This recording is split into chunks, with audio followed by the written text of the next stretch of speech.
Bonjour et bienvenue dans 3 questions sûres. Si un accord collectif le permet, une convention de forfait jour peut être conclue avec certains salariés. Outil d'optimisation, ce forfait consiste à décompter le temps de travail, non plus en heures, mais en jours ou en demi-journée. L'employeur devant tout de même s'assurer régulièrement que la charge de travail du salarié reste raisonnable. Mais comment s'y prendre? C'est ce que nous allons évoquer grâce à 3 des questions que vous nous avez posées.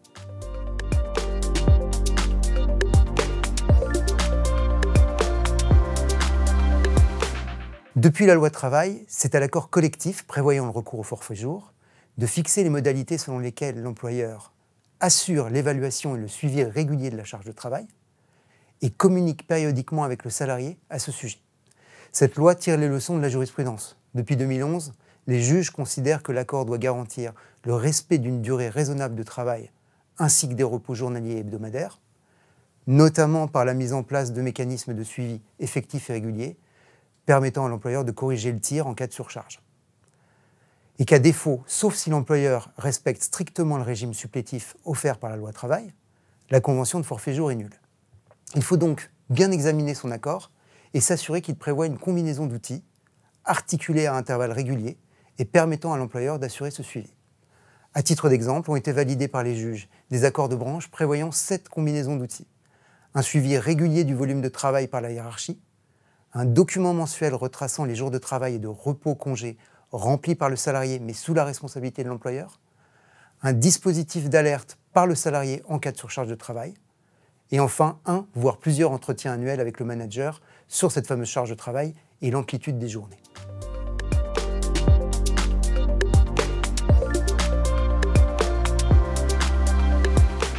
Eh bien Sonia, outre que l'accord doit avoir un certain contenu, il doit être appliqué effectivement.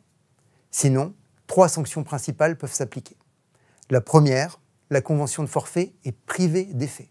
Cela signifie que le salarié peut demander un rappel d'heures supplémentaires depuis le manquement de l'employeur à ses obligations et tant qu'il dure, dans le respect de la prescription triennale. Ces heures supplémentaires étant calculées sur le salaire réel du salarié, même si le salaire en question est supérieur au salaire minimum conventionnel du fait des sujétions liées au forfait. La deuxième sanction, c'est que le salarié peut demander des dommages-intérêts en justice du fait du manquement de l'employeur à son obligation légale de sécurité. Enfin, dernière sanction, si le salarié prend acte de la rupture de son contrat pour exécution déloyale du forfait, les juges peuvent requalifier cette rupture en licenciement sans cause réelle et sérieuse. Notons que ces 3 sanctions peuvent se cumuler. Puisqu'en cas de contentieux, l'employeur doit pouvoir prouver qu'il respecte pleinement les garanties de suivi de la charge de travail fixées par son accord, il peut être utile de fixer le formalisme de chaque outil afin de bien disposer de la preuve en cas de besoin.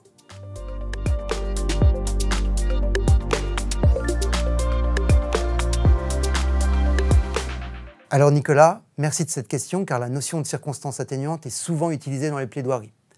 Pour autant, début d'année 2024, les juges ont estimé que l'employeur ne peut pas arguer de contraintes internes à l'entreprise pour justifier, par exemple, d'un défaut d'organisation des entretiens annuels de suivi de la charge de travail.